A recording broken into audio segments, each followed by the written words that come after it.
100 pole positions. Absolutely unreal. Hey everybody, it's Spark and welcome to today's reaction video. We've just got off the back of watching the qualifying for the Spanish Grand Prix, and as you guessed by the title of this video, Lewis Hamilton has got pole position, his 100th pole position, which has never been achieved before in the history of Formula One. So already this feels like a special episode.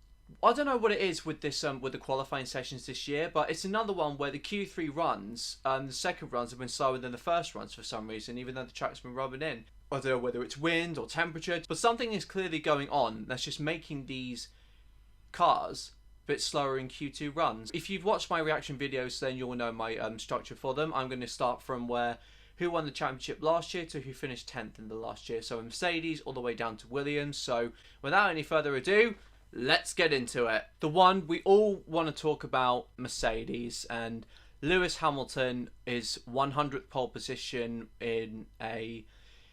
Well, after Q2, you wouldn't have said it would have been going to Lewis. You would have said probably that it would have gone to Max Verstappen, but a 1 minute 16.7 on the new Spain. It's definitely what Lewis Hamilton would have wanted. Valtteri Bottas would also be gutted to miss out in P3. But nevertheless, it's that big milestone that almost just eclipses anything that may have gone wrong in that qualifying session for Lewis. It's a big milestone. It's something that, yeah, you could argue Hamilton's had more races than maybe Ayrton Senna would have done it. God rest his soul if he was still alive.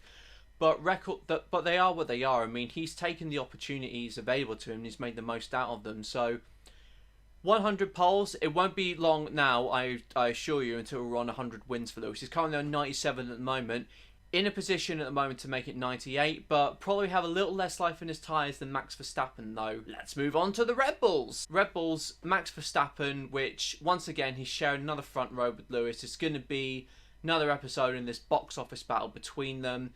Barely anything in it, but the momentum seems to be with him because surprised everyone, I think, when that's 16.9 in Q2. Soft tyres which have about 1 or 2 laps of extra life, I think. So I would be a little bit more comfortable sitting in his shoes if he gets a really good start going into the Spanish Grand Prix. It's a track that, you can't really pass it.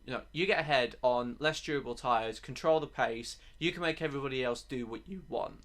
Don't write off Max, and the momentum I think is with him going into this race. I'm quite cautiously optimistic about that. Sergio Perez, on the other hand, P7 does not scream up there with the rest. I mean, he outqualified Verstappen in Imola, and it was up there in Portugal as well. But P7, it was really getting that run messed up at the start of Q3, which just put him on the back foot. So that way the pressure's on, because you don't have that banker lap available to you.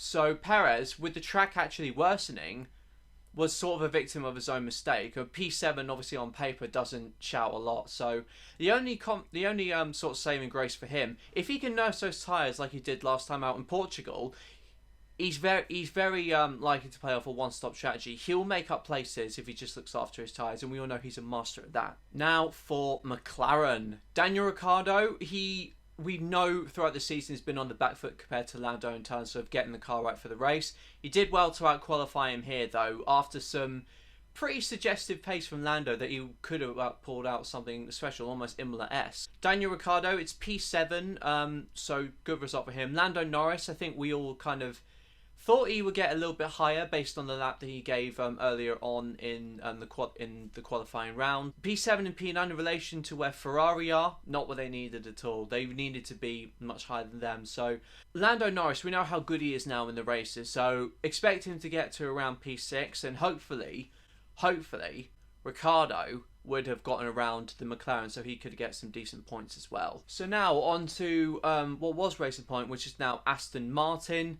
Upgrades haven't really delivered on both sides. They're expecting to get into Q3, Stroll P11, Vettel P13. So they're easily in the centre of the midfield on this one. So Vettel got the upgrades quite late, but he generally outperformed Lance in the last time out, so I expected him at least to get into Q3. But for some reason, it's just not quite there. I mean, whatever the rules have done to the cars clearly isn't working, and I know they're making a lot of noise behind the scenes trying to get him to change something to suit them. Right, so now this is what you got to work with now, guys, so you got to make the most of it. And quite at the moment, they're not quite doing that. Their fight, I think, is really with AlphaTauri.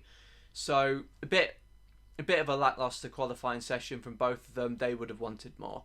Alpine, on the other hand, Esteban Ocon, what a qualifying from him. P5, what a brilliant result to out-qualify Fernando Alonso on home turf. But either that is just, your pace is just up there, just in a completely different league, or Fernando Alonso's case, he'll be pretty rolled with that, and in a race like Spain, expect him to make up places. But Alpine even suggested, even in practice, that the pace really was with them. So going out into the race, Ocon is in a great position to at least finish at about probably P5 or P6. Fernando Alonso, he will probably be looking, in fact, he'll definitely be looking now to come back up to the same position as Ocon. And Fernando is a man of many talents, a man who is very crafty when it comes to overtakes. I mean, if you saw him in the days of Ferrari, he's known as the king of the switchback. He'll make that work in his Alpine, so expect a lot more from the blue French cars. In Ferrari's case,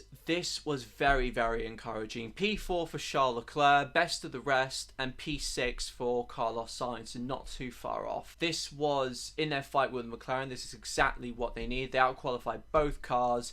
They just need good starts and to control the pace from here on out. It's going to be up to Sainz to dispatch Esteban Ocon, which he'll have a slipstream from his teammate Leclerc. So hopefully that Carlos Sainz should be able to do that. Charles Leclerc, though, he's sort of proving that ever since, I think he proved this as well in 2020, why he really is in a strong position to lead this Ferrari team. Carlos Sainz has obviously still got a little bit more time to sort of gel into the way the Ferrari sort of do things.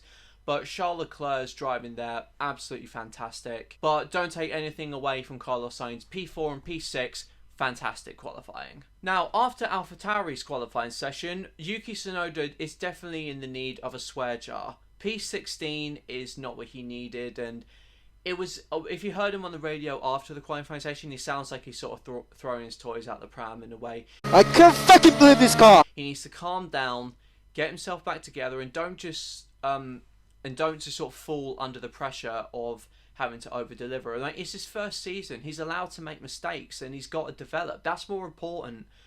In a way, that's more important than scoring points, but he's a driver that he put in some brilliant results for Formula 2 last year. He's got to just get his head, get himself together, put a filter on with swearing, and just run his own race. He's going to be absolutely fine. Yeah, Gasly, this is the first time I think he's been knocked out of Q2. It doesn't look like the AlphaTauri car is particularly fast around this track. I mean, they're going to really be fighting with Aston Martin, like I said before, but we all know how dependable Pierre Gasly has become ever since he moved back to that team in 2019. He's going to have a fresh choice of tyres. He can go into a medium hard and eventually do a one-stop. And on a track here that's quite hard to overtake, as long as he gets clear air, he's going to do some damage. So keep your eyes on those guys. Now for Alfa Romeo, Antonio Giovinazzi, brilliant job to get into Q2. He's in P14 now, out-qualifying Mr. Saturday George Russell, and quite extensively his teammate Kimi Raikkonen, who there's not really much else to say from Raikkonen's performance other than it was, you know, a little bit mute, to be honest. I mean, but this is another case of Giovinazzi showing how well he's sort of coming of age in that Alfa Romeo team. And Kimi Raikkonen, he's going to keep driving. Well, it's more like a hobby for him, isn't it? So if things aren't going particularly well, then you may very well see him retire from the team, which means hopefully Callum Ilott gets a seat. Fingers crossed. So now Haas. For a car which I've said throughout all these race reviews looks pretty shoddy, to be honest. Mick Schumacher, solid qualifying to out-qualify Nicholas Latifi. I think the difference was it was just over a tenth, but this was another strong drive for an inexperienced driver with a rubbish car. You got your teammate to beat as well, so Mick Schumacher, he's learning well. He's getting his craft sorted out, and it won't be long, I think, before we start to see some proper racing, I think, with the Williams Alfa Romeo guys. So, Nikita Mazepin, you held people up. What you doing? Now, moving on to Williams, Mr. Saturday, George Russell, just shows once again why he's earning that nickname.